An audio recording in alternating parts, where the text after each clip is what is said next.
Hey guys, welcome back to my channel. Today I wanted to talk about things that I wish I knew in my 20s and 30s, but now that I am 45, I'm actually glad that I didn't know certain things.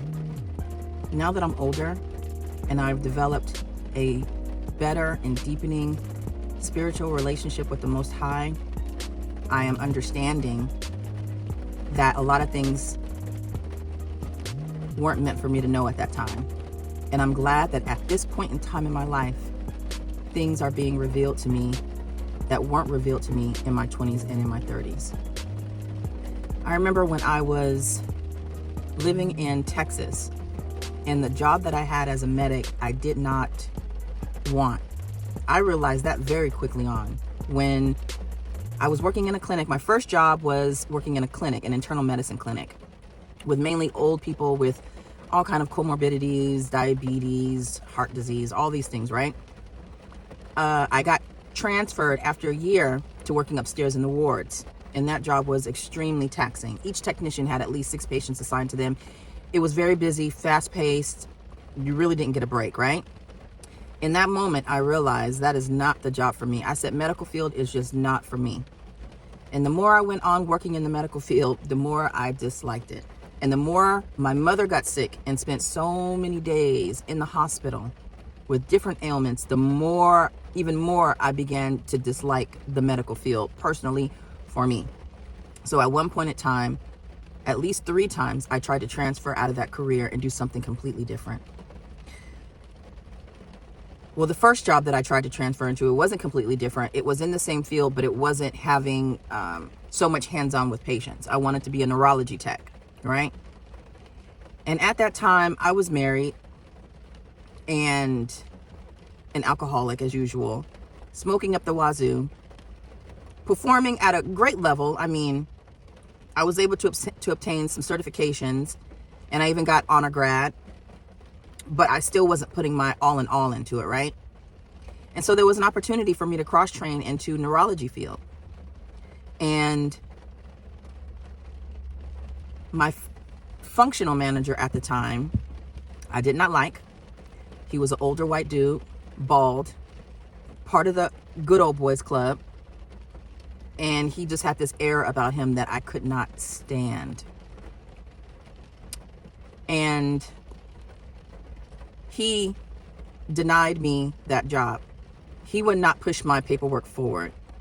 And the reason he told me he would not push my paperwork forward, because it wasn't as if I didn't have all of the credentials. It wasn't that I was not current on all of my training, all of my paperwork, all of my medical readiness.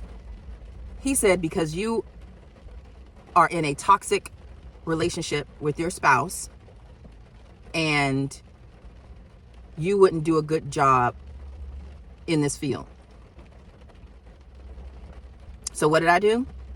I complained. I called him a racist. And it didn't go anywhere because it was a small clinic. I was in Texas, in the South. All of the leadership did not look like me. So, my complaints went nowhere, basically. And I was stuck at that job until I was able to deploy and then be assigned at another hospital that was bigger and busier, right? I resented my functional manager for so many years until one day it dawned on me. You would not have been good at that job because you would not have been putting your all in all into it, right? At that time, you were an alcoholic. You were smoking like crazy. You hadn't dealt with a lot of trauma.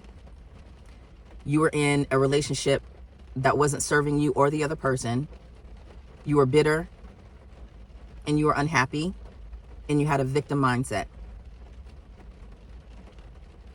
And it was revealed to me very recently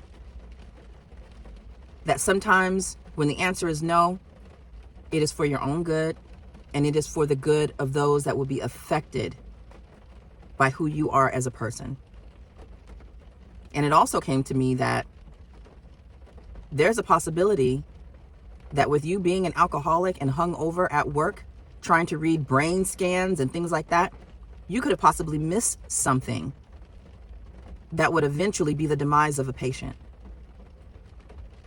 So that was God doing for you what you could not do for yourself, which is recognize all of the flaws about you that made you a horrible candidate for neurology school.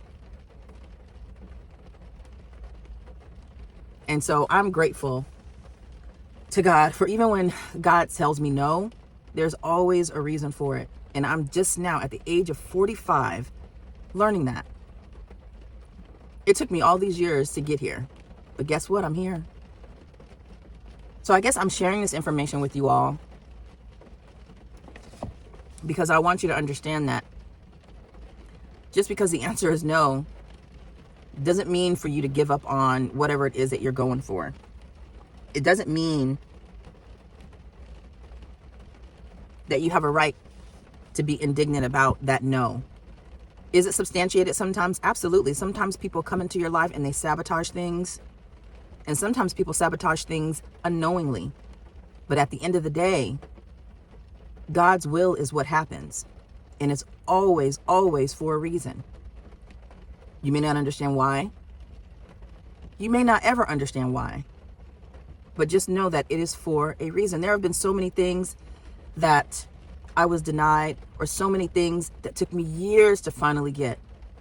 And when I finally got them, I was that much more appreciative of them. Whereas if it had just been given to me, I would have squandered it. I wouldn't have appreciated it. And I would have given it away. God will hinder you from obtaining certain things because you would have been sharing those things with people who did not deserve it. That too. Sometimes the people attached to you don't deserve the residual benefits of what it is that you are going to be blessed with until you recognize that and understand that and let go of certain people, places, and things. And this all just came to me. And I just had to put it out there and share it with y'all. But anyways, it's raining here. It's a great day. God is good. But happy Thursday.